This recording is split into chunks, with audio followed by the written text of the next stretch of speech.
Hey, welcome to not only a new episode of the TD News Show, but also a new set. So, let me know in the comment section what do you guys think about this concussion? That didn't came out the way I wanted to be, but hey, I'm back and with a new meme, a new set, but with classic tech news. So, let's just start and let's start with Microsoft because what the fuck is happening with you, Microsoft? Like, I was there for the first day with you. Like, I praised you for Windows 11 or whatever decision you took, but the things that you're doing right now, well, I might change my opinion about you guys. Like, total Microsoft team, I might change my opinion about all of you because Asus recently rolled out a new BIOS update for old Kaby Lake and Skylake CPUs. Now, you may ask, well, why they have to roll out a new update for old CPUs? Well, it's simple because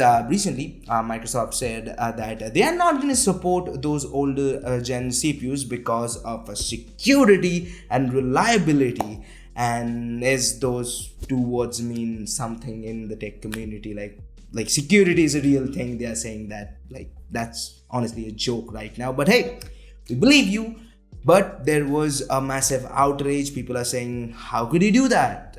And after all of that, they said, okay, you can do that. You can install Windows 11 on your old system using ISO or the old way that people used to do. They said that they are not going to confirm anything about the stability of your operating system or your system, or if any malicious code would run or something like that. But they won't be that, and they won't advise to do that for consumers.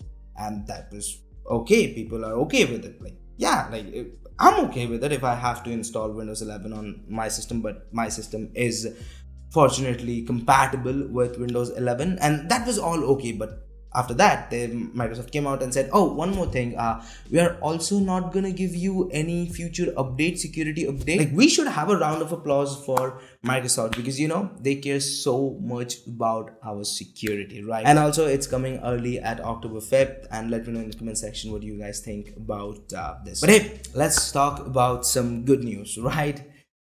What? Seriously? Like, you couldn't find anything but downers? Like, come on, man. I came back after a month and you want me to tell all of them just bad news? Seriously? Okay, guys, it's looking like that it's gonna be a downer episode because GPU prices are rising. No, it's not as bad as earlier this year, but it's still not close to MSRP. Right now, it's hovering over 146% above MSRP or extra, which is huge still. But it's not like the May or around April May era when it was like 300% up, but it's still better than what it used to be. And also, Nvidia is going to limit a production of their RTX 3060 and 3060 Ti for the month of September. But after all this, guess what? The Q2 of GPU sales year to year has been increased for 2021. Like, my question is, who the fuck is buying all those GPUs? Because consumers are not buying it because they are expensive, and miners, they stopped buying consumer level GPUs because they are turning out to be much less profitable. So who is really buying? And I know you guys give me an answer, scalpers, and that is kind of true, but even like the numbers are huge. Hey, Nvidia's A40 series GPUs is gonna be built on top of TSMC's N5 node process. That's a good news, right? Well, no, because TSMC recently raised all of its prices. And bear with me because we have one more bad news for GPUs. Recently, a proof of concept sold on the internet to the most highest bidder, and the proof of concept is for a malware which is gonna run malicious code on your GPU's VRAM. And because it is on GPU's VRAM, and how Windows or any scanning tool or antivirus sees memory, it's gonna be impossible to detect that malware. And this is not the first time that these kind of malware happened. Like, there are examples of these kind of things before, but this time it looks like that it is very serious, but it haven't been like the hackers or the people who bought it, they haven't started attacking people right now, but it's still pretty scary. And if you want to know more about this story, I have linked down articles, you can check it out, it's on the description. Now let's talk about light-hearted news. Well, no, it also isn't a light-hearted news. Let's just talk about it. So recently a news broke that Sony is selling PS5, a much lighter version of PS5 in Japan, and officially it was stated that they are using lighter materials like lighter screws, lighter backplate and all that. But it was way too much light for that, and our guy Austin got his hands onto one, and he tore it apart and saw that it is using a much less denser heatsink than the original one, and it is outputting much more heat. So he come to the conclusion that it is a little bit worse version of that. But then a lot of people started saying, like, if the heatsink is outputting more heat, that means technically the heatsink is much more efficient than what it used to be. And technically, honestly, they are right, and also Digital Foundry confirmed that. And after that, Austin also made an updated video about the whole thing.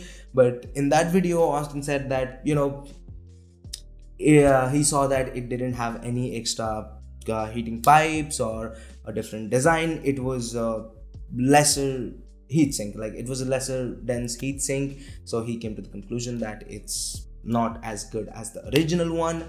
And to be honest, if I was at his place and I did my preliminary testing and I found that, I think I would say the same thing. But to be honest, the guy has been doing his job for over a decade. He knows what he's doing, and yeah, sometimes mishap happens. It's not that he is doing that every single day, and calling him biased and all that, guys, just leave him alone. He's a nice guy. I don't know him, but honestly, I think he's a genuine and nice guy, although he didn't invited me to his wedding. There's also a reason that he don't know I exist, which is, let's talk about some quick news. I just don't want to be sad. I came back after a month of living in a misery, so I just don't want to be sad in my own video. So let's talk about some quick news. Threadripper for 5995WX beats its predecessor in photogrammetry benchmark. New AMD patent proposes a teleportation of information to make quantum computing more efficient. China Supreme Court sides with mining operator in battle over 500,000 GPUs. Google delays mandatory return to its office until January 2022. PayPal may offers a stock trading platform in US. Bloomberg report iPhone satellite feature will enable users to send emergency messages but may not launch until next year. Apple's M1 chip boot on NetBSD operating system. EVGA explained poor soldering, not Amazon. Kill 24 EVGA RTX 3090 GPUs. You can also buy AMD's Ryzen 5000 desktop CPUs through a vending machine in Japan. People will need to update their birthday info to keep using Instagram, Facebook says. Microsoft announced Surface event for September 22nd. Cloudflare will continue using AMD for their servers. Several Cyberpunk 2077 modders has been hired by CD Projekt Red for various projects. CD Projekt Red is also targeting late 2021 release date for Cyberpunk 2077 and Witcher 3 next gen update. And that was all the techie stuff for today, and if you want to know more about any of the stories, I have linked down all the links in the description, so go ahead and check them out. Now let's talk about some of the stuff I like, starting with the final trailer of A No Time to Die. It's the final Daniel Craig James Bond movie, and when the first trailer hit, I was like, yeah, I had a firm grasp of where this story is gonna go.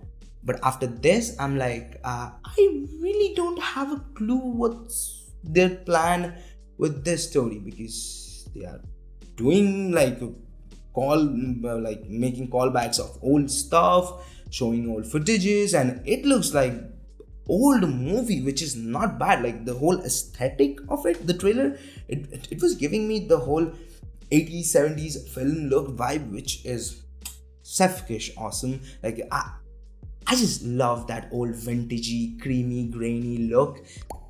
I just have a soft spot for that, but it looks good. I'm really hyped about the movie because it is the final Daniel Craig James Bond, and like it's gonna hopefully end the whole Daniel Craig's James Bond saga story. After that, I'm sure there's gonna be another James Bond, because let's be honest, James Bond is a very much popular franchise, and as we all know, MGM, they love money. Okay, so they are not going to stop making James Bond movies. But I don't know who is going to be the next James Bond. Like, there's been news hovering around that Idris Elba could be the next James Bond, which I love to see. And I'm sure whoever going to be the next James Bond, they're going to do another soft reboot for. So there's going to be another new stories for that. But Daniel Craig was awesome, and I think he's still one of the best James Bond that ever has been. Talking about great franchise, Middle Earth's 4K Ultimate Collector's Edition has been up for pre-order. It consists of the original Lord of the Ring trilogy, the theatrical cut, and also the director's cut, and also the Hobbit's theatrical and director cuts, all in 4K Blu-ray with other goodies and stuff. And like, if any of you out there who is a hardcore Middle Earth fan, well, go ahead and pre-order. I love Middle Earth. I'm really love the Lord of the Rings trilogy. Like, I've watched it so many times. I just love it. And Hobbit, yeah, I like it, but it didn't had the same charm as, you know, the Lord of the Rings. Like, it was like, it changed everything about the fantasy sci-fi genre. It's not sci-fi fantasy, that Middle Earthy or that old genre. You got my point, right? Lord of the Rings is awesome. That's my point. And now let's start with the last bit of news for today, and that is John Cho said that he also thought that he's gonna be a little bit old to play Spike in the live adaptation of Cowboy Bebop. Now, if you don't know, Netflix is making a live adaptation of very famous and very popular anime series Cowboy Bebop, and John Chu is the lead actor portraying Spike. He is over 40 years old, and Spike is around his late 20s, like around 27, 26, 28 range. So a lot of people said that, he's a little bit older and stuff, and like, I also had the thought that, John Cho is a little older, but John Cho, I think he is the perfect suited person to portray or play a Spike. He also kind of look like Spike. His attitude and talking style is also like same. So I think John Cho is really a great fit for it. But I also thought that when he did the whole Harold and Kumar series, I think at that age he would be the best version of Spike, and he also agreed with it. But he also said that all the experience that he gained for years and years of working in this industry, it gonna add a depth, a layer to Spike, which I would love to see that. But again, it's a live adaptation of anime, and we all know how that stuff goes. But let's see. I'm really hyped for it. I want it to be good.